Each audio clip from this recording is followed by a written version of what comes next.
And we are live. It's the Revved Up 906 podcast, a Detroit Pistons podcast, to be exact. And I'm Hudson. And I'm Ryan. And before we get into tonight's recap of the Detroit Pistons versus the Milwaukee Bucks, I want to talk to you guys about a few quick things. First off, of utmost importance, I am wearing some vintage clothing from my childhood. I am visiting my parents for the weekend, and I found some key influential pieces I wore as just a young lad. I found this Detroit Pistons tie in my closet, which is an absolute classic. I'm not sure if you can even find this anywhere. Also, I have this old early 2000s retro, obviously the old school Palace of Auburn Hills logo back in the day. I believe it's new era, but who knows? I got it in like 2005, but I decided to pull it out. Luckily, I had a big head when I was a kid, so it still fits. So that was great. That was great. I was the same size as I was as a sixth grader, so it's great. Also, if you like our channel and you like the content we bring you guys each and every almost day, make sure to subscribe and turn on your post notifications. The post notifications button looks like a bell on our YouTube profile. So make sure to click that bell button so you will be the first to know whenever we are uploading reels and full episodes and recaps to our YouTube channel. And if you like today's recap, make sure to hit that thumbs up button and also hit that arrow button to share us to your Instagram, Snapchats, or Facebooks if you want to let the people know about Revved Up 906. Also, our official merch sponsor is Grind Clothing Co.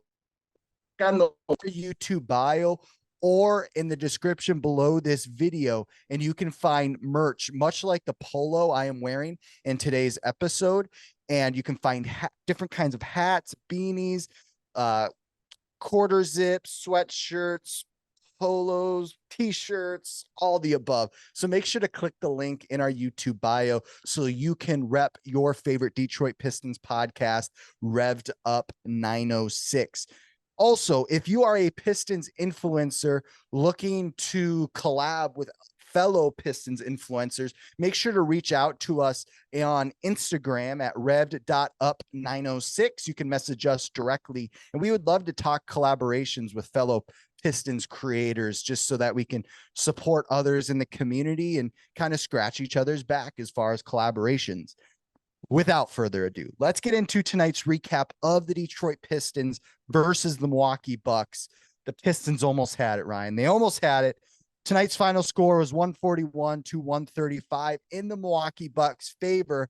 And Ryan, to kind of start off talking about tonight's matchup, I think we have to talk about the bench play tonight. Alec Burks, Mike Muscala, Danilo Gallinari, and Marcus Sasser, Asar Thompson, they all really showed up tonight. And the Pistons bench outscored the Milwaukee Bucks bench 80-18, Ryan. Talk about the crucial play of the Detroit Pistons bench because it was tremendous in keeping this game close. Yeah, when you mentioned that, the bench play tonight was elite.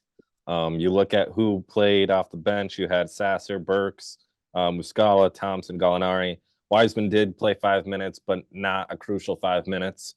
It was overshadowed by the big man play out of Muscala and out of Gallinari, where you had Sasser play 16 quality minutes for us. He was one of those guys that was the first guy off the bench as soon as Ivy got into foul trouble or even Killian needed a break. Sasser was the guy to come in. In his 16 minutes, 9 points, 3 of 6 from the field, 1 of 2 from 3, 2 of 2 at the line. 1 rebound, 5 assists, 1 steal, and only 1 foul. He, like we've said in the past couple games, has been a key player in our team, key guy off the bench, being one of those guys that no matter what, if you need a bucket, just call his name, he's going to give it to you. But out of my preference of the top player of the game off the bench tonight, it's got to be my guy, Mike Muscala. He was on fire tonight. In his 14 minutes, had 13 points, 1 rebound, 1 assist, 1 steal, turned the ball over once, had 2 fouls. But in his 14 minutes, was a perfect 100% from the field, and his 4 shots all came from 3, 4 of 4 at the three-point line, 1 of 2 at the line. He played outstanding and was one of the big contributors off the bench besides Asar Thompson and obviously Alec Burks tonight. Yeah, and it was great to see Mike Muscala put up a good outing because in his debut against the Minnesota Timberwolves, put up 0 points. Nothing to worry about, but it's always great to see a new addition come right in and make an impact right away. And something we have to talk about before we start talking about the negatives and nit and grit details of why the Pistons lost tonight is we have to talk about the Detroit Pistons 3-point shooting.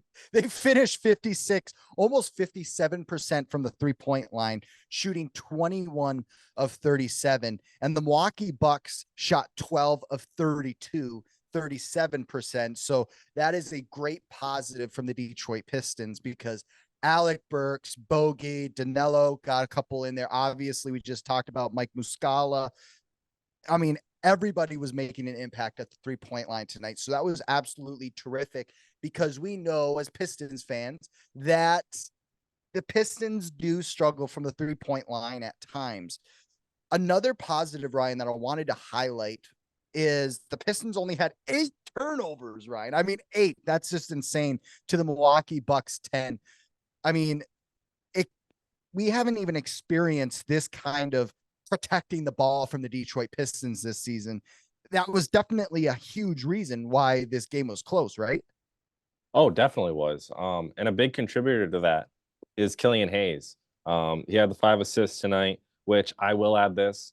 In the last 5 games, including today, he's had 35 assists to only 5 turnovers. That is elite basketball play and protecting the ball out of Killian Hayes. He's been one of the key contributors. That was just my one interesting fact of the day.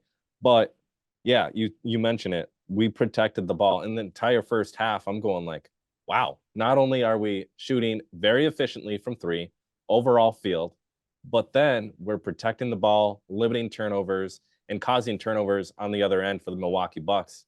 And usually when that is a sentence for the Pistons, you're making it up. That's not the case. Yeah. It's normally in favor of the Bucks. But the Bucks they couldn't contain us in that first half. Obviously, they learned they made those quick halftime adjustments to come out in the second half to start causing us to turn the ball over more. But that sentence that I just said uttered of we were efficient from the field, especially from the 3-point line. We protected the ball and limited turnovers. That doesn't happen too often, and that's something you can lay your hat on in the fact, even if we lose this game, which we did, you can lay your hat on the fact that we were efficient from the 3, efficient from the field, protected the ball, and did not turn the ball over. Yeah, absolutely. It was kind of a well-rounded game for the Detroit Pistons tonight. And going up against most fellow NBA teams, you're going to win this one. But it's the Milwaukee Bucks. They're legit. Everyone knows that. They got a couple good superstars on their team. And to kind of start dipping into the negatives a bit of why this game kind of fell short for the Pistons is each and every of the Milwaukee Bucks starters scored over double digits. And most notably, Giannis Antetokounmpo went into halftime with 10 points and then finished with 31. And then, of course, 10 rebounds, 9 assists, almost a triple double. Then Damian Lillard doing what he does best, and that's scoring 45 points, 6 rebounds, 11 assists. And then Pat Connaughton off the bench for the Bucks had 10. He was their only double-digit scorer off the bench. It was a well-rounded game for the starters for the Bucks, but really the bench wasn't there. Ryan, what are some of the other little reasons of why this game fell short? I kind of know where you're going to go with this. I kind of want to know your thoughts. Well, it was that pretty much it was a late second quarter for us, and then it was the late fourth quarter for us. It wasn't, well, not for us in the late fourth quarter. That was the refs. But the late second quarter, we had that drought of not being able to score. Milwaukee goes on that run to go into halftime. and we're down 3 at halftime when that happens. We originally had what was it? Like an 11-point lead no, not 11-point lead, but we were on a run ourselves. We were cooking. It was like it was just we were on fire. All right. We mentioned that with the 3-point shooting. We were just putting on an absolute clinic.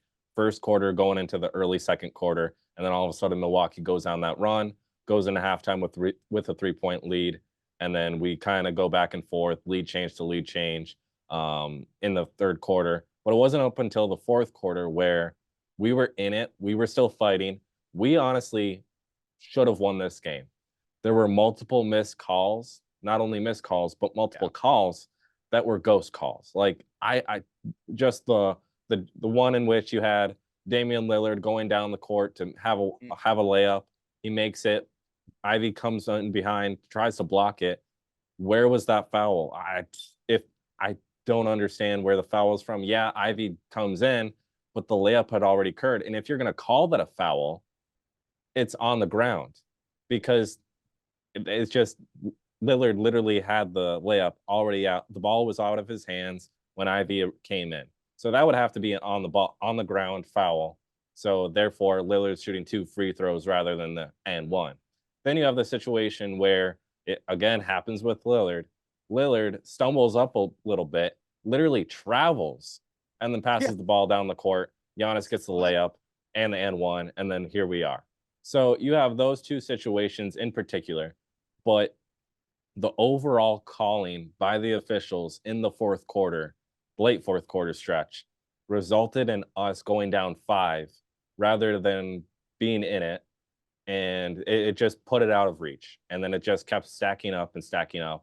And we were fighting till the very end, of course, but there was not much more we could do with the time restraints. But then also, like, we were put in a hole by the officiating, and there was nothing we could absolutely do about it.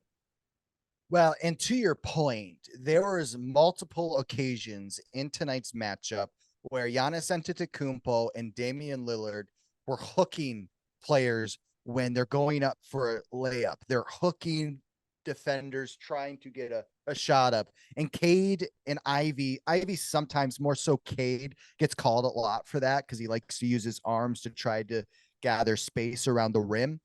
And I wish the NBA would relook at those foul calls and those rules, because I really think the NBA is going to have to address that, because it's blatant fouls. And I like the thought of creating space. I just don't know if that's the correct way to do it, especially when it's such an OP move, overpowered move by Giannis Antetokounmpo. I mean, he is heads above other NBA players and a man amongst boys. And of course, he's going to be able to get these shady and ones and these dumb calls when he's throwing his elbow around to try to pull off the foul and get those and ones or whatever it might be, or just get away with a layup. I just think that's brutal. And Damian Lillard did it a lot tonight. And I just think those should be fouls. And if they were fouls, there would be 5 occasions where the Detroit Pistons would be getting 5 offensive possessions off of offensive fouls by the Milwaukee Bucks. So it's brutal to watch. It really is. Something that I wanted to note was it was really cool seeing Jalen Duren and Brook Lopez match up, because Brook Lopez is one of those guys where I think he's going to have a case for Hall of Fame type of career with his championships, and he might get one more by the time he retires. And he finished with 19 points, 10 rebounds, and it was a great challenge for Jalen Duren, because Brook Lopez is a pro center. He's been great for many, many years in many teams. And so it was cool to see Jalen Duren kind of have to go head to head with him. And Jalen Duren didn't have a stud of a game or an egg goose by any means. But in 30 minutes, he had 8 points, 9 rebounds, 4 of 8 shooting. He did finish with 5 personal fouls. So it was cool for Jalen to kind of gain experience going up against a guy like Brook Lopez that has size, that has athleticism, that just has everything. It was really cool to kind of see Jalen Duren get challenged after having around 5 to 6 games in a row where he was just kind of bully balling everybody. And that was great to see, but it was cool to see Jalen Duren kind of get challenged in the paint. And it's going to gain a lot of experience for Jalen Duren for the future. One thing I wanted to note was the fouling. There was 3 starters tonight that finished with 5 fouls, and 2 of the other starters in Knox and Killian finished with 3.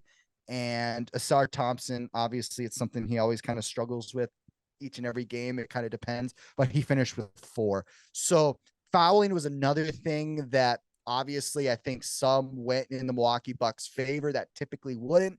If we were playing against the Thunder or Magic, I think we would have gotten away with some of those fouls. But since it's the Milwaukee Bucks and the refs maybe favor them, I don't know what it is. I don't know what it might be, but it seemed like the Milwaukee Bucks got every call. So it was kind of difficult watching the fouling. It's always kind of hard.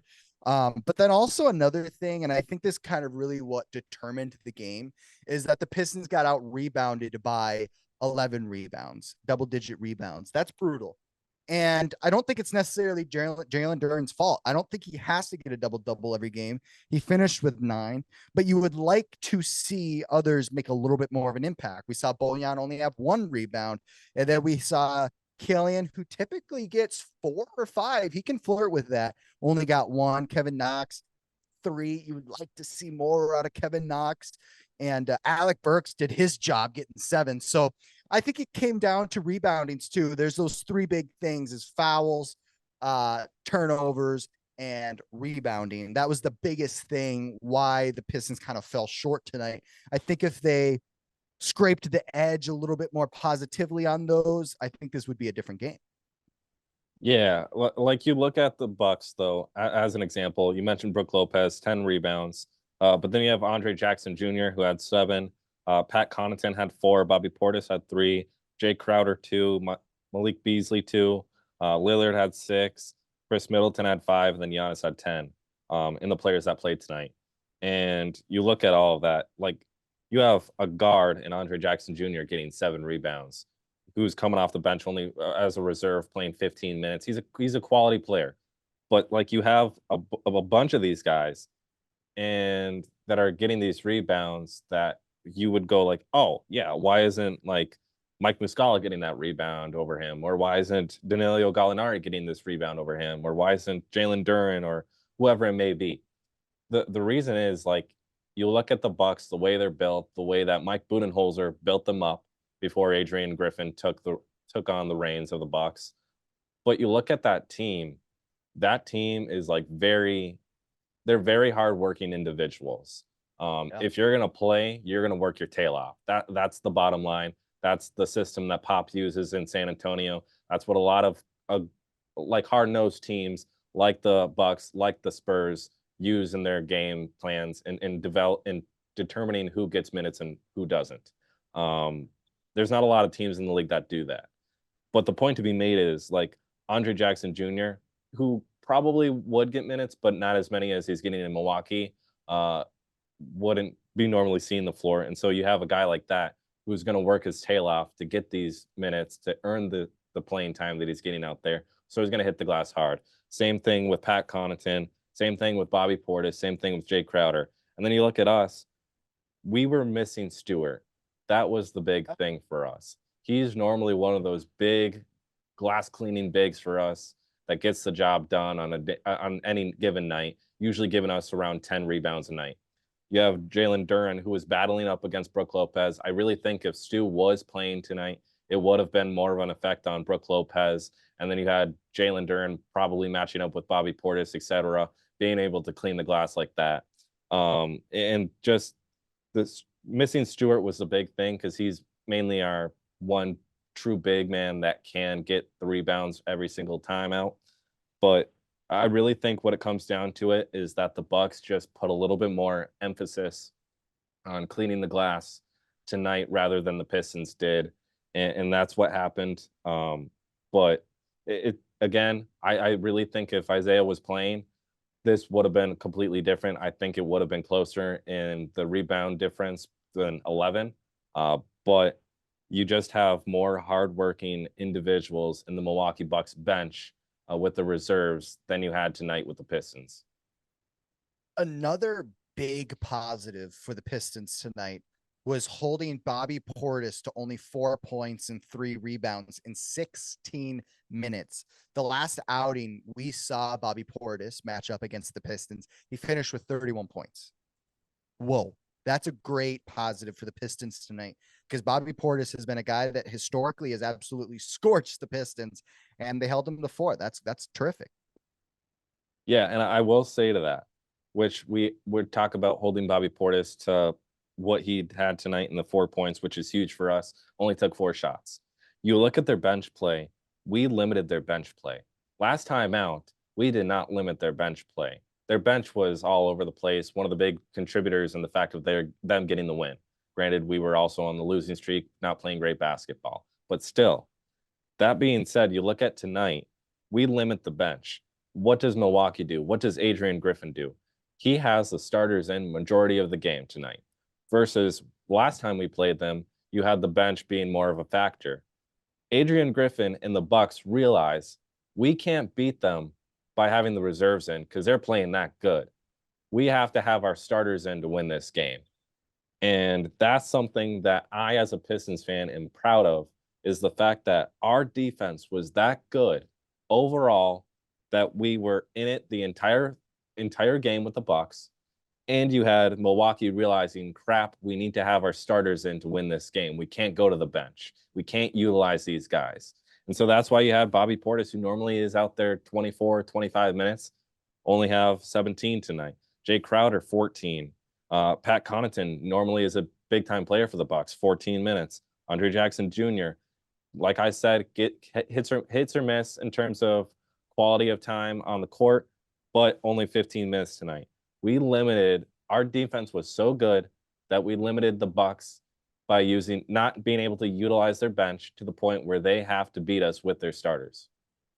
Yeah, I love it. The Pistons were very defensively sounded tonight, and I'm not sure if it's because of the absence of Marvin Bagley. I don't know if it's because Isaiah Livers struggled with fouls with his tenure with the Pistons. I'm not sure what it was, and I'm not sure what it is, but it was great. The Pistons came out and they were ready to compete.